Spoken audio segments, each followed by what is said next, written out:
নমস্কার, আমি তৈরি করে ফেললাম একটা ভর্তা। মাছের আলু দিয়ে মাছ দিয়ে একটা ভর্তা তৈরি করলাম।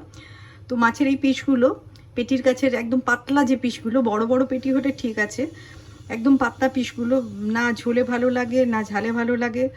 তো ছিল আমার কাছে দুটো, আমি সেটাকে ভেজে আমি ভর্তা বানিয়ে ফেললাম। দেখলেন কি করে বানালাম।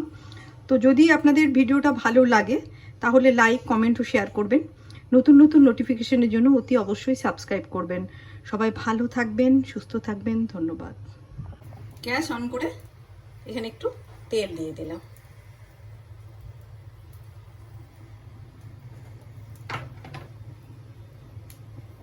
তেল গরম হয়ে গেছে। এখানে আমি 2 পিস পেটি ছিল, তো পেটিগুলো খেতে এমনি ভালো লাগে না আমার, তো আমি সেই জন্য পেটিগুলো ভেজে নিই।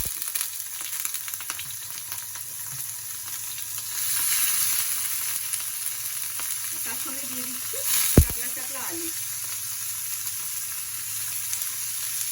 এভাবে এটা দিয়ে দেবো।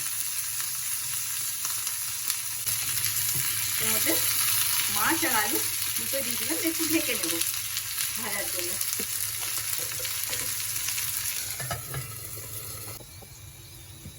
মাছ ভাজা হয়ে গেছে।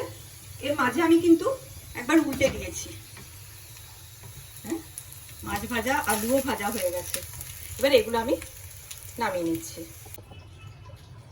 এখানে এবার দিয়ে দিলাম 3টে শুকনো লঙ্কা। এই লঙ্কাগুলোকে আমি ভেজে নেবো ভালো করে, দিয়ে তুলে রাখবো।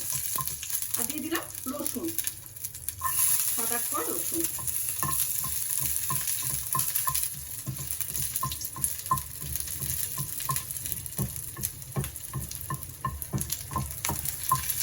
লঙ্কাগুলো ভাজা হয়ে গেছে, তুলে নিচ্ছি। এটা নিচে পড়ে গেল। রসুনটা ভাজা হলে গ্যাসটা অফ করে দেবো।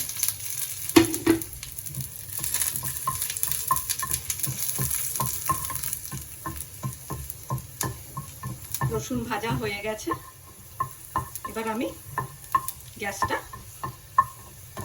অফ করে দেবো। রসুনগুলো তুলে নিয়ে গ্যাসটা অফ করে দিচ্ছি।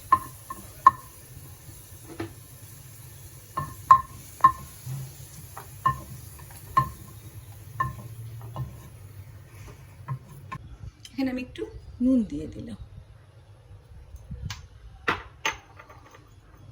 এই লঙ্কাগুলো আমি নুন দিয়ে মেখে নেবো ভালো করে।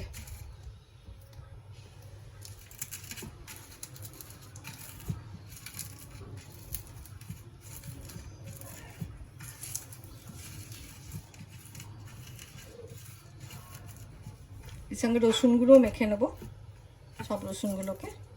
গরম আছে, আলু,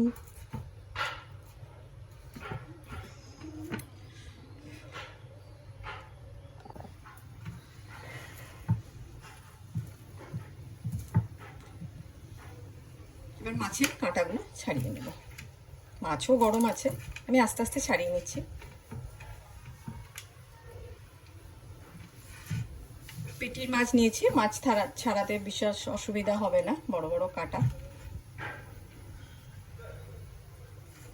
এভাবে ছাড়িয়ে নিচ্ছি পুরো। এখানে এই লঙ্কা রসুন যেটা মাখা আছে, এটার মধ্যে পেঁয়াজটাকে ভালো করে মেখে নেব। নুন,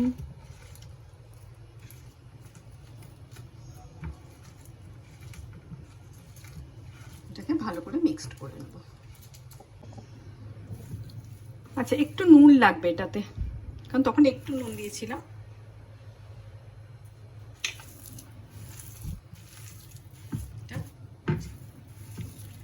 ভালো করে মেখে নিলাম।